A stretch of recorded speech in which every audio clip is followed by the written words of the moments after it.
Hello, good morning students. Please subscribe the channel, drop a like, share and comment. Today's transcription number 414 of Sir Kailash Chandra's volume number 19 on the speed of 100 words per minute. Start. Mr. Deputy Chairman, Sir, the House is just now considering the situation arising out of the closure of the Banaras Hindu University. It has been suggested that this closure was the result of a certain atmosphere prevailing in the student community, not only in the Banaras Hindu University, but in the universities all over the country.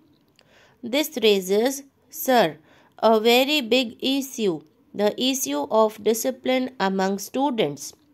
The question naturally arises as to who is responsible for this discipline going down.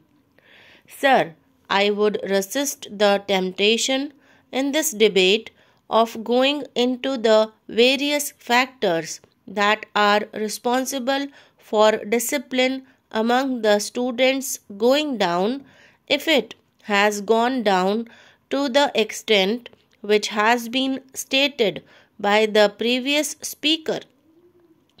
At any rate, sir, I am not prepared to believe that it is only some mysterious influences that are suddenly operating in our student community and the so-called political agitators are the only culprits in this matter. If we go on harping on these influences, we will not be in a position to analyze the situation exactly, and we will not be in a position to go to the very root of the matter which vitiates and certainly does vitiate the situation in our universities.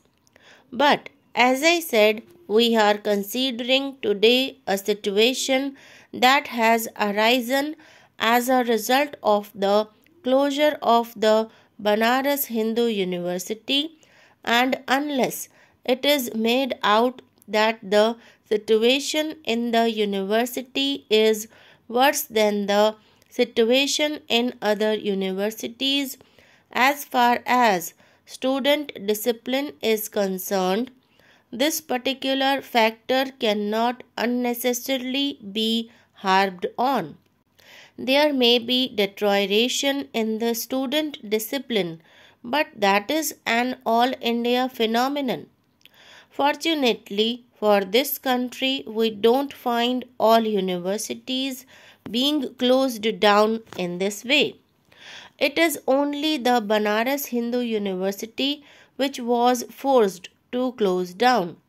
Secondly, it has been argued that a university is a peculiar place, is a place where students and professors meet together in a peculiar atmosphere which might be described as a sacred atmosphere, and to that extent the outside world need not take any interest in it, that a university should be allowed to manage its own affairs.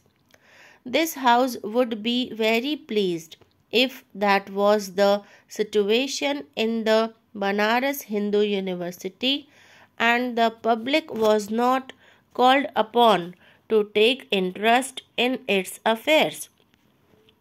It has been said that after our chairman Dr. Radhakrishnan left the Banaras Hindu University, the situation began to deteriorate over there, and that all these incidents are the culmination of the various developments that were taking place there.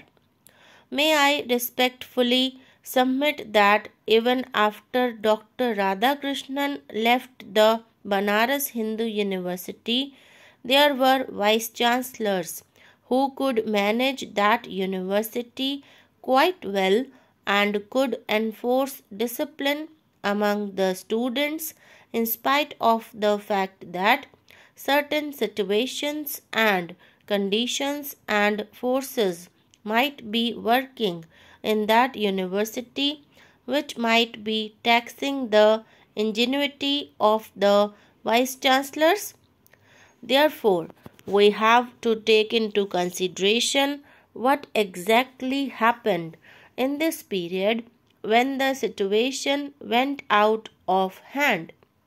How is it that the situation was created in the Banaras Hindu University whereby the closure was forced upon?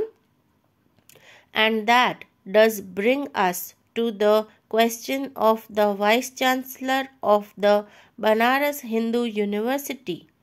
I realize that the government or the university, or for that matter, any self-respecting person or institution, should not bow down to any physical force, should not bow down to any compulsion that might not have any reason behind it.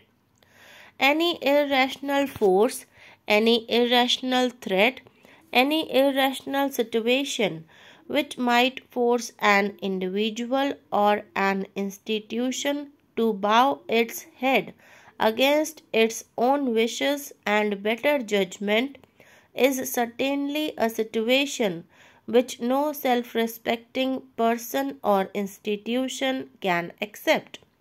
At the same time, it is necessary that we have to go into this question when we find that in the Banaras Hindu University a situation arose which for a considerable time made it very difficult for the university to continue its normal course and its normal working, and it is here that we have to find out if we cannot improve that situation, not because we have to bow down to threat, but because of the situation which has arisen, because of the passions which are roused, because of a particular atmosphere which is now existing in the Banaras Hindu University today.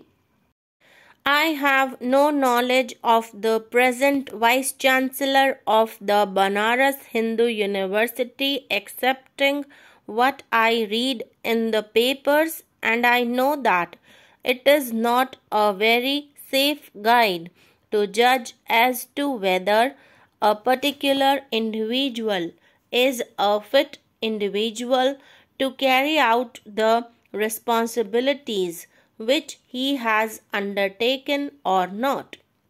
But I know this much, that after he has become the Vice Chancellor of the university, perhaps because of no fault of his own, but because of the developments that have taken place, it has become difficult to carry on the normal routine.